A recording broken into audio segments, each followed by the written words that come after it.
Hello everyone, स्वागत है आप सभी का टारगेट बिल के इस यूट्यूब चैनल पर। और इस सेशन में हम पढ़ने वाले हैं कुछ और अहम और इम्पोर्टेंट क्वेश्चन जो इंडिया के सभी एग्जाम में आते हैं, जो जनरल साइंस के क्वेश्चन हैं। जो लोग चैनल पे न्यू है, चैनल को सब्सक्राइब जरूर कर लें ताकि आपको यहाँ general science, science and technology, ecology environment, disaster management और एंथ्रोपोलॉजी जैसे सब्जेक्ट के भी यहाँ पर क्वेश्चन मिलेंगे। और सभी इंडिया के एग्ज़ाम जहाँ पर साइंस आता है, जहाँ पर इकोलॉजी इन्वायरमेंट आता है, डिजास्टर आता है, उन सब में मैं आपको जितना हो सकेगा हेल्प करने में कोशिश करूँगा। तो वीडियो के आखिर तक ज़रूर बने रहिएगा और अपने वैल्यूबल कमेंट देना हरगिज़ मत भूलिएगा, क्योंकि उससे मुझे मोटिवेशन मिलता है। और चैनल को ज़्यादा से ज़्यादा सब्सक्राइब करवाइएगा ताकि जो है चैनल ग्रो करें। तो चलिए अभी के इस सेशन में हम जो है पढ़ते हैं आज के कुछ क्वेश्चंस। तो आज का पहला सवाल है, cranial nerves in mammals are. जो देखिए, दो तरह की नर्व्स होती हैं, क्रेनियल होती हैं और एक स्पाइनल नर्व्स होती हैं। तो जो क्रेनियल नर्व्स होती हैं, जो हमारे ब्रेन में होती हैं वो कितनी होती हैं आपको बताना है। 12 जोड़ी होती हैं, या फिर ये 12 होती हैं, या फिर जो है 10 पेयर्स में है, या फिर 10 होती हैं। तो देखिए, ये होती हैं कितनी, 12 जोड़ी होती हैं। कितना, 12 जोड़ी होती हैं। तो यानी 24 हो गई, लेकिन क्या है, जब पेयर में लिखा है तो हम पेयर में देखेंगे। एक्चुअली अगर 24 लिखी होती तो फिर जो है हम उसको चूज कर लेते, बट यहाँ 12 पेयर में, एक्चुअली पेयर में ही होती हैं वो। तो ये हो गए। अगला सवाल है, spindle fibres are made up of. जब सेल का डिवीजन होता है तो जो स्पंडल फाइबर्स बनते हैं, स्पंडल फाइबर्स वो किस चीज़ के बने होते हैं। ठीक है, जब सेल डिवाइड होने वाली होती है तो स्पंडल फाइबर्स बनते हैं, वो किस चीज़ के बनते हैं। ऑप्शन है आपका सेल्यूलोस, सेल्यूलोस के बनते हैं, या फिर जो है काइटिन के बनते हैं, काइटिन, काइटिन, या फिर फ्लेजिलिन, या फिर ट्यूबुलिन, ट्यूबुलिन। तो ये किसके बने होते हैं, तो याद रखिएगा, इस ये बने होते हैं ट्यूबुलिन के। किसके बने होते हैं, ट्यूबुलिन के। और ये काइंड ऑफ प्रोटीन जैसी होती है, ओके, इसके बने होते हैं और ये सेल डिवीजन में मदद करता है। तो ध्यान रखिएगा, ऐसे क्वेश्चन अक्सर एग्जाम में आते हैं, कई बार कंफ्यूजन होता है। Which of the following is an infectious bacterial disease. इनमें से कौन सी जो है वो बैक्टीरिया से होने वाली, बैक्टीरिया के संक्रमण से फैलने वाली बीमारी है। यानी निम्नलिखित में से कौन सा संक्रामक जीवाणु रोग है जो जीवाणु के जरिए होता है, वो आपको बताना है, जो जीवाणु के जरिए होता है। ऑप्शन है आपका इन्फ्लुएंजा, देन क्या मेजल्स, देन क्या कंजक्टिवाइटिस, एंड देन क्या है डिप्थीरिया। तो देखो यहाँ पर इन्फ्लुएंजा ए वायरस, ऐसे पढ़े होंगे आप लोगों ने इन्फ्लुएंजा, तो जाहिर है ये वायरस से होता है, तो ये ऑप्शन नहीं होगा। देन खसरा होता है, जो वायरस से होती है खसरा, जिसके लिए कौन सा, रुबियोला वायरस होता है। एक होती है जर्मन खसरा, उसके लिए रुबियोला होता है।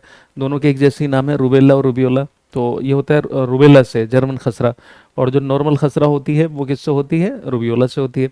तो वायरस से होती है, ऑप्शन भी गलत हो जाएगा। कंजक्टिवाइटिस अगर आमतौर पे देखा जाए तो वायरस से होती है, आमतौर पे देखा जाए तो वायरस से होती है, लेकिन ये कई बार बैक्टीरिया के इन्फेक्शन से भी हो जाती है, लेकिन मेनली जो है ये किससे, वायरस से होती है। तो यहाँ पर जो सही आंसर है वो आपका डिप्थीरिया है। और डिप्थीरिया कोरोनाबैक्टीरियम डिप्थीरी नाम के एक बैक्टीरिया से होने वाली बीमारी है। और इसमें क्या है, क्या प्रभावित होता है, हमारे जो फेफड़े होते हैं, रेस्पिरेटरी सिस्टम होता है, श्वसन तंत्र जो होता है हमारा, वो प्रभावित होता है। इसमें शॉर्ट ब्रीदिंग, छींकना, ये सब जो है, दम घुटना, ये सारा जो है इसमें होता है। तो ये किससे होने वाली बीमारी है, बैक्टीरिया से। अगला है, the biochemical process taking place in the body is known as.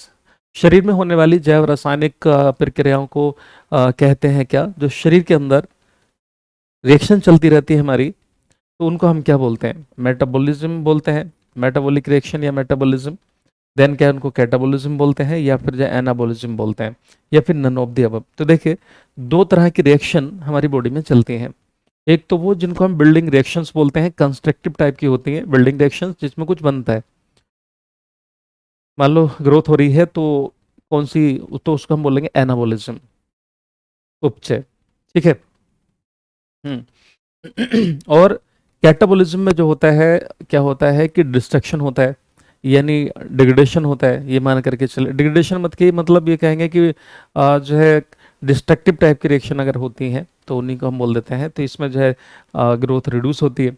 अब ये दोनों एक साथ चलती हैं, ठीक है, अगर ये ज़्यादा होगी तो ग्रोथ ज़्यादा होगी, अगर ये ज़्यादा होने लगा तो ग्रोथ कम हो जाएगी, और इन दोनों को मिला के हम बोलते हैं क्या, मेटाबॉलिज्म बोल देते हैं। क्या बोल देते हैं इसको, मेटाबॉलिज्म बोल देते हैं, चय उपचय बोलते हैं। तो मेटाबॉलिज्म बोलते हैं। तो यहाँ पर जो सही आंसर है वो आपका क्या है, ए है। A will be your right answer है। ठीक है ना। The genetic information is carried by, अनुवांशिक जानकारी किसके द्वारा वहन की जाती है। जो अनुवांशिक इंफॉर्मेशन है यानी जो खानदानी गुण हैं, करेक्टर्स हैं, वो किसके जरिए ट्रांसफर होते हैं। ऑप्शन है आपका न्यूक्लिक एसिड, यानी हम इनको बोलते हैं नुक्लिक अम्ल या नुक्लिक अम्ल। अब नुक्लिक अम्ल जो है वो हमारा जो है किसी भी ऑर्गेनिज्म में देखें तो या तो डीएनए होगा एक्टिव, या फिर जो है आरएनए होगा। अगर ये दोनों मौजूद होते भी हैं तो कोई एक एक्टिव होगा। जैसे हमारी बॉडी के अंदर आरएनए भी होता है जो प्रोटीन के बनने में मदद करता है। अगर मान लो आपको ये पता करना हो कि हम किसके औलाद हैं, है ना, कौन किसका संबंधी है, क्या है, तो you should go for the DNA test. DNA test कराना पड़ेगा। तो हमारे अंदर DNA as a genetic material होता है, अनुवांशिक पदार्थ है।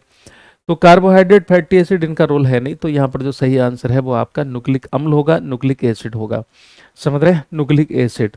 तो इसी के बेस पे जो है वो जो खानदानी करेक्टर्स होते हैं जो पीढ़ी दर पीढ़ी चलते रहते हैं, एक पीढ़ी से अगली पीढ़ी में, तो उसी को हम क्या बोलते हैं, नुक्लिक अम्ल बोलते हैं।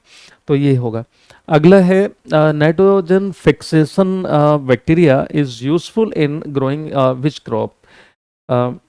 नाइट्रोजन स्थिरीकरण जीवाणु किस फसल को उगाने में उपयोगी होते हैं। ऑप्शन है आपका वीट यानी गेहूं, दूसरा है पैडी यानी धान, तीसरा है लेग्यूम यानी लेग्यूम मतलब ऐसे फलियां ना होकर के, फली आती हैं तो दाल बनती है, तो खास करके दालों के लिए होता है, जो दालें होती है ना उनके लिए दाल। देन क्या है, मेज यानी मक्का।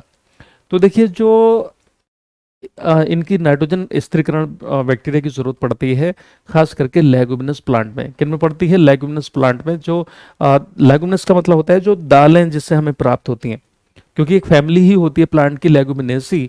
तो उनके जो मेंबर हैं, ठीक है, वो लेगुमिनस प्लांट कहलाते हैं। उनमें जो है अक्सर दालें बनती हैं। तो अगर हम इनको देखें तो एटमॉस्फेयर में अगर देखा जाए तो 78% नाइट्रोजन होती है, 78% नाइट्रोजन होती है, और फिर भी उसको जो है ये ले नहीं सकते, प्लांट ले नहीं सकते।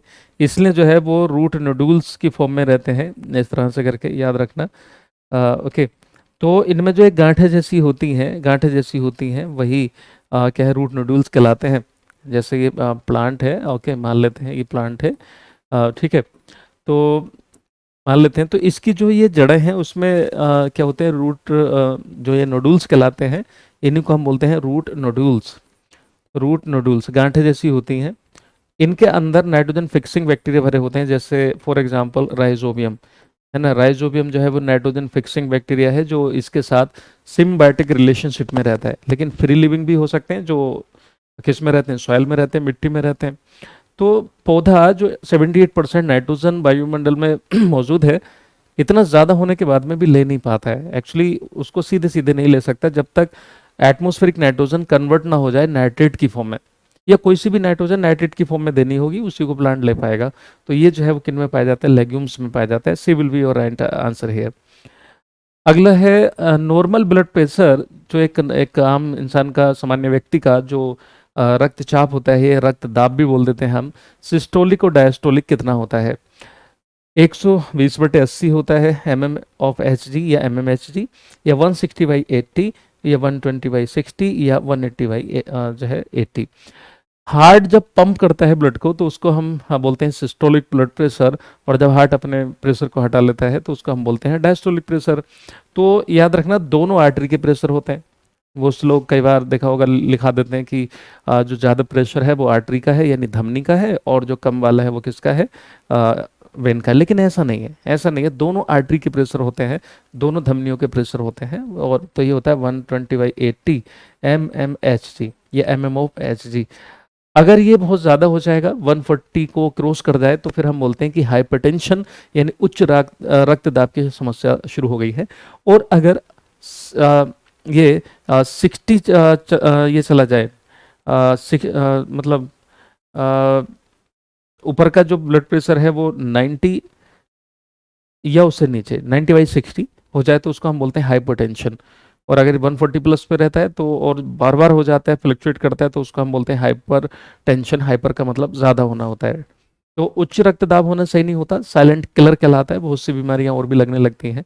और जिनका बीपी लो रहता है उनको भी दिक्कत होती है, कमजोरी महसूस होना, थकावट, नींद जैसी आएगी, कुछ करने का मन नहीं करेगा, हंसी तक ढंग से नहीं आती, और वीकनेस रहती है, चक्कर आ जाते हैं। कई बार पता चला बाइक चलाते हुए, कार चलाते हुए या कुछ और चलाते हुए जो है पता चला चक्कर आ गया, हादसा हो गया, फिसल के गिर जाते हैं तो डेथ होने के चांसेस बढ़ जाते हैं। तो ये थोड़े से उसके भी नुकसानात हैं। ठीक है। कैसे ब्लड प्रेशर को इनको कंट्रोल करें, अगर आपको इस पे वीडियो चाहिए तो फिर बताना, मैं इस पे एक वीडियो बना दूंगा। तो यहाँ पर जो सही आंसर है वो 120/80 होगा। अगला है, आफ्टर बाउंड और cut in a body blood coagulate through. अब आपको इन्हीं ऑप्शन में से बताना है, जबकि ब्लड क्लोटिंग फैक्टर आपका विटामिन के भी होता है, खून के जमाने में मदद करता है, जिसको हम फाइलोक्विनोन बोलते हैं। दूसरा जो है वो fibrin, fibrinogen, thrombin, prothrombin, thrombokinase, ये एंड ऑल, ये सब क्या है, मदद करते हैं खून के जमाने में। बट इनमें से आपको बताना है कौन मदद करता है। तो डब्ल्यूबीसी करती हैं, डब्ल्यूबीसी मतलब वाइट ब्लड सेल्स, ये वाइट ब्लड कार्पस्कल कह सकते हैं, श्वेत रक्त कणिकाएं या कोशिकाएं, या आरबीसी जो लाल रक्त कोशिकाएं होती हैं, रेड ब्लड सेल्स, या प्लेटलेट्स, प्लेटलेट्स को हम थ्रोम्बोसाइट, बिम्बाणु, पट्टिकाणु बोल देते हैं। तो सही आंसर जो है वो आपका प्लेटलेट्स को जाएगा। प्लेटलेट्स भी दरअसल ये है कि खून को जमाने वाले फैक्टर को बनाने में हेल्प करती है, खुद भी जमाने में मदद करती है। तो इसलिए ये जो आरबीसीज होती हैं, और सॉरी ये प्लेटलेट्स होती हैं, खून के जमाने में मदद करती हैं। तो यहाँ पर जो सही आंसर होगा वो कौन सा हो जाएगा, प्लेटलेट्स। यही वो प्लेटलेट्स हैं जिनको आम लोग अक्सर बोलते हैं कि अरे उसे डेंगू हो गया, उसकी प्लेटें घट गई। तो वो एक्चुअली प्लेटें नहीं होती, प्लेटलेट्स होती हैं। तो यही है। अगला है, structure which prevents the entry of the food in the wind pipe is. जब हम खाना खाते हैं तो हम इस तरह से जब खाना सटकते हैं, निगलते हैं, तो क्या होता है कि एक स्ट्रक्चर होती है मांस के टुकड़े जैसी, वो हमारा जो विंड पाइप होता है गले में, जिसको हम बोलते हैं ट्रैकिया यानी श्वास नली, उसको क्या कर देता है, वो बंद कर देता है। क्योंकि हमारे गले में दो पाइप होते हैं, एक होता है ईसोफेगस, जिसको हम बोलते हैं फूड पाइप, आहार नाल, खाद्य नाल जिसको बोल देते हैं, उसके जरिए क्या है कि फूड जाता है हमारे मुंह से हमारे पेट में। और एक नली जो गले में होती है एक और, उसका काम होता है सांस को फेफड़ों तक लेकर के जाना। तो सांस की नली में जो ट्रैकिया होती है, श्वास नली क्या बोलते हैं उसको, श्वास नली, उसके अंदर फूड पार्टिकल न चले जाएं या कुछ खाने पीने की कोई चीज न चली जाए, तो उसको बंद करना पड़ता है सांस की नली को। अगर वो उसको बंद नहीं करेगा तो फूड पार्टिकल कई बार ऐसा होता है चले जाते हैं, तो वो गले में देखा होगा, है ना, फिर वो खांसी सी आने लगती है, अजीब सा हो जाता है, लोग पीठ थपथपाते हैं, कुछ लोग तो इसी बहाने निपटा देते हैं, उसको बदला ले लेते हैं। खैर, तो वो क्या है, तो उसका नाम क्या है, फेरिंग्स है, ग्रसनी, देन क्या है, ग्लोटिड है, या फिर देन क्या है, ग्लिट है, या फिर जो है क्या है, एपिग्लोटिड है। तो याद रखिएगा सही आंसर जो है वो यहाँ पर एपिग्लोटिड होती है है ना, मतलब ये सही आंसर है। और ये देखिए आप गले में, अगर इसको बाहर से देखें तो यहाँ की हम बात कर रहे हैं। अब खाना जब सटकते हैं तो जैसे ही आप खाना खाओगे, ये ऐसे, ये उसको पीछे वाले को जा करके बंद कर देगा। तो गले में एक ऐसा टुकड़ा जैसा होता है, अगर अंदर से देखें तो कुछ ऐसा नजर आएगा जैसे कि आप ये देख रहे हैं, ये वाला देख पा रहे हैं आप, तो यही है। ठीक है, दिस वन, ये आप देख पा रहे होंगे, ये इतना बड़ा जो टुकड़ा है इसी को हम बोलते हैं। ठीक है ना। अब दिखा इतना है, इसके पीछे भी होगा ये। ओके। अगला है, amount of oxygen which is transported by 1 gram of haemoglobin is. देखिए बहुत ही इंपॉर्टेंट क्वेश्चन है ये। 1 ग्राम हीमोग्लोबिन द्वारा ले जाने वाली ऑक्सीजन की मात्रा जो होती है वो कितनी होती है। ऑप्शन है आपका 20 ml, 13.4 ml, या फिर 1.34 ml, या फिर नन ऑफ दीज। तो 1 ग्राम जो हीमोग्लोबिन होगा वो कितनी ऑक्सीजन को बाइंड अप करके लेकर के जाता है बॉडी में, तो आप बताएंगे ये रहता है 1.34 ml, 1.34 ml। ओके। तो चलिए आज के सेशन में हम इतने ही क्वेश्चन रहने देंगे। कैसा लगा ये आपको सेशन, बताना ज़रूर। और वीडियो को ज़्यादा से ज़्यादा शेयर कर दीजिएगा। कुछ भी नहीं तो अपने व्हाट्सएप के स्टेटस पे ही लगा लेंगे, तब भी जो है लोगों को, और इससे फ़ायदा ही होगा, क्योंकि ये कोई ख़राब चीज़ तो है नहीं कि भाई लोग ये कहें कि आपने क्या लगाया। तो इसको ज़्यादा से ज़्यादा शेयर कीजिएगा। और यही चीज़ आपके घर में अगर कोई बच्चे हैं जो तैयारी कर रहे हैं, है ना, और जो साइंस स्ट्रीम जिनका रहा है या जनरल कंपटीशन की तैयारी कर रहे हैं उनके लिए भी है, लेकिन जो आपके 6th क्लास से लेकर 12th क्लास तक के जो स्टूडेंट हैं उनके लिए भी ये बहुत ज़्यादा हेल्पफुल है। नीट की जो तैयारी कर रहे हैं उनके लिए भी हेल्पफुल है। कई बार कई क्वेश्चन ऐसे आते हैं जो इसी टाइप के आ जाते हैं, तो कहीं ना कोई समझ बढ़ती है, समझने में मदद करती है ये चीज़ें।